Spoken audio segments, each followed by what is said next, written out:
Selamat pagi Ananda sekalian. Namo Buddhaya. Semoga Ananda sekalian dalam keadaan sehat-sehat selalu ya. Baik, pada video pembelajaran kali ini Bapak akan menyampaikan materi tentang berlatih meditasi pernapasan ya. Ini masih pada pembelajaran 7 dan ini masuk pada pertemuan yang kedua, yaitu berlatih meditasi pernapasan. Nah, sebelum Bapak lanjutkan, ada sebuah kutipan begini. Menyadari kehadiran Tuhan dalam pekerjaan yang dilakukan adalah meditasi yang sebenarnya. Oke, ya. Menyadari kehadiran Tuhan dalam pekerjaan yang dilakukan adalah meditasi yang sebenarnya. Kutipan ini menurut Bapak cukup bagus dan mari kita pahami bersama-sama. Oke, pada pertemuan yang kedua, Bapak akan menjelaskan secara singkat masa kecil Pangeran Siddhartha. Ya. Nah, masa kecil Pangeran Siddhartha ini kita langsung pada kisah perayaan membajak sawah. Nah, di masa itu ada di India, itu ada namanya perayaan membajak sawah. Nah, pada saat perayaan membajak sawah, Raja Suddhodana ini membajak sawah dan Pangeran Siddhartha kecil ini ikut ya pada perayaan tersebut. Nah, sembari melihat, menonton dan menunggu, Pangeran Siddhartha kecil ini duduk di bawah pohon jambu. Nah, singkat cerita, pada saat duduk di bawah pohon jambu ini, Pangeran Siddhartha melakukan meditasi dan bisa mencapai jana pertama. Ini luar biasa. Nah, pada saat kejadian inilah juga disampaikan atau dikatakan juga pada masa itu Raja Suddhodana sempat memberikan penghormatan ketika Pangeran Siddhartha kecil ini mencapai jana yang pertama. Nah, ceritanya seperti ini ya. Perayaan bajak sawah. Cerita pada masa kecil Pangeran Siddhartha dan perayaan bajak sawah. Tiba waktunya bagi kerajaan Kapilawastu mengadakan perayaan bajak sawah. Raja Suddhodana mengajak Siddhartha ke perayaan itu. Pada saat perayaan berlangsung, tentunya dengan sangat meriah ya pada masa itu, para pengasuh turut menyaksikannya. Dan tanpa sadar mereka meninggalkan Pangeran Siddhartha sendirian di bawah pohon jambu. Pangeran Siddhartha duduk bersila di bawah pohon jambu. Ia bermeditasi dengan objek pernapasan. Jadi sudah dari sejak kecil pun Pangeran Siddhartha sudah berlatih meditasi dengan menggunakan objek napas. Seperti itu. Nah, pada akhirnya Pangeran Siddhartha kecil ini seperti yang Bapak sampaikan di awal tadi, Pangeran Siddhartha bisa mencapai jana yang pertama. Nah, pada waktu itu juga ada sebuah kejadian yang sangat luar biasa. Ketika matahari bergeser, itu pohon jambu itu tetap bisa memayungi Pangeran Siddhartha kecil yang sedang bermeditasi. Jadi Pangeran Siddhartha ini tidak terkena panas walaupun cahaya matahari sudah bergeser, ya. Seperti itu. Itu adalah kejadian yang luar biasa. Nah, itu dari cerita Pangeran Siddhartha. Nah, sekarang Bapak akan menyampaikan tentang latihan meditasi pernapasan di masa kini, di masa sekarang ya. Banyak sekarang orang-orang juga selain biku dan bikuni yang tentu saja mereka sering berlatih meditasi karena itu bagian dari rutinitas dan aktivitas para biku dan bikuni. Nah, tapi selain para biku dan bikuni juga ternyata banyak juga umat awam yang latihan meditasi ini. Nah, kalau ini yang Bapak tampilkan di layar gambar, ini adalah seorang artis yang dia menjadi brand ambassador yoga karena dia juga seorang praktisi meditasi walaupun dia bukan beragama Buddha, tapi dia suka bermeditasi atau melatih hidup berkesadaran. Ya. Jadi sedari kecil kita juga harus berlatih meditasi. Ibaratnya begini, yang bukan Buddha saja mereka mau berlatih meditasi, melatih kesadaran, meditasi pernapasan, apalagi kita yang umat Buddha tentunya harus lebih giat lagi. Itu, ya.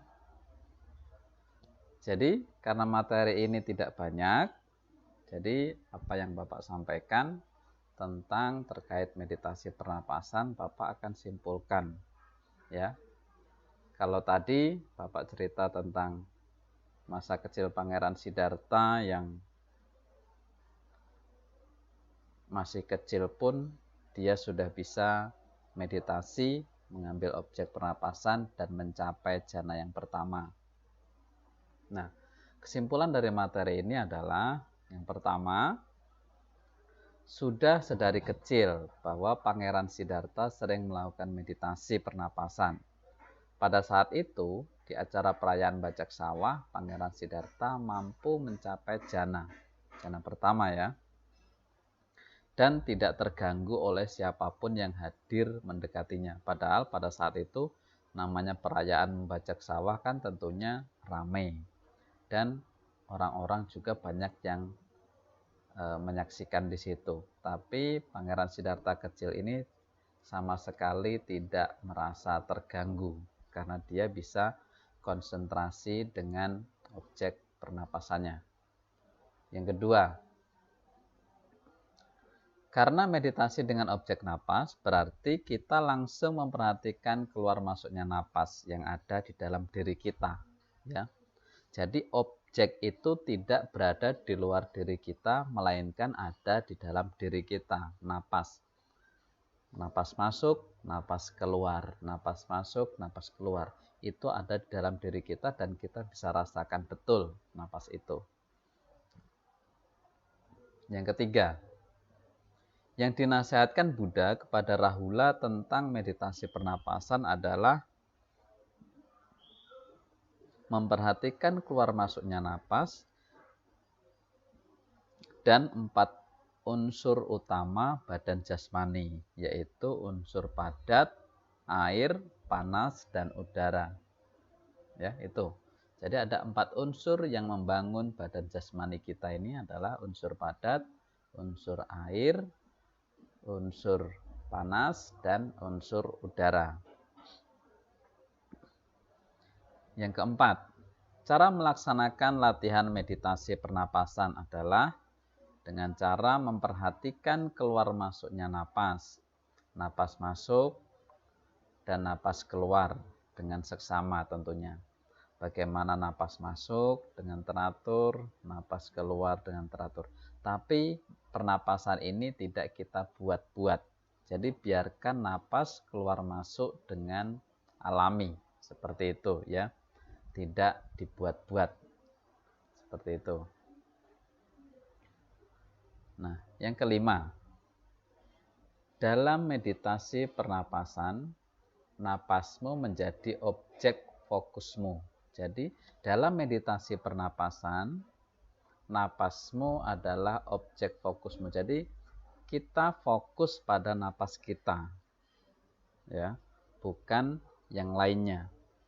Ketika kamu menarik napas, hitung napas pertama sebagai 1.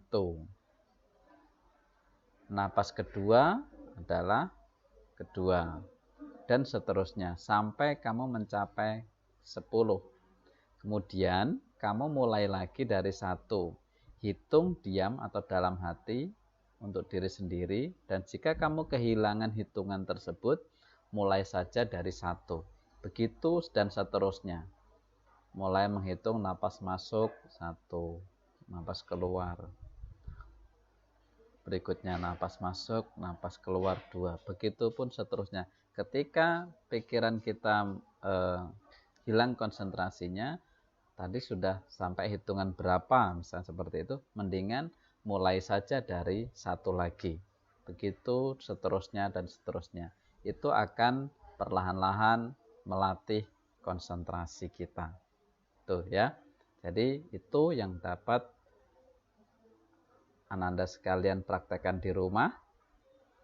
Jadi materi ini penekanannya bukan pada teorinya semata, tapi harapan Bapak, Ananda sekalian bisa mempraktekkan sedikit demi sedikit di rumah dalam aktivitasnya sehari-hari.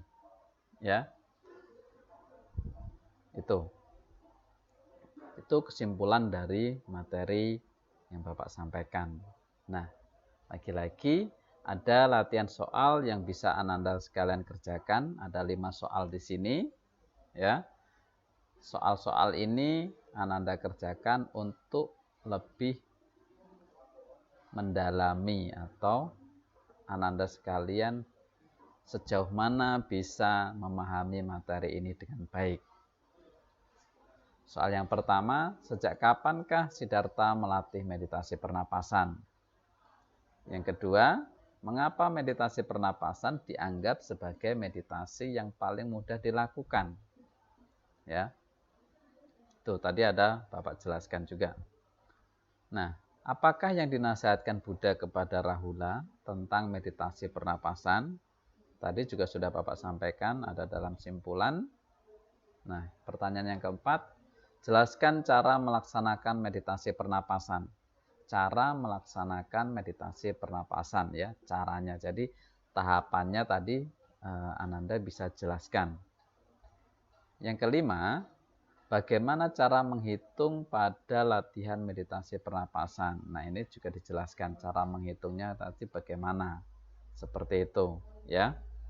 Oke, itu saja latihan soalnya untuk menambah pemahaman Ananda sekalian biar lebih mendalami materi yang sudah Bapak sampaikan. Terima kasih, mudah-mudahan Ananda sekalian dapat belajar dengan baik dan dapat selalu menjaga kesehatannya. Jangan lupa protokol kesehatan tetap harus dijalankan. Mudah-mudahan selalu sehat. Selamat siang. Namo Buddhaya.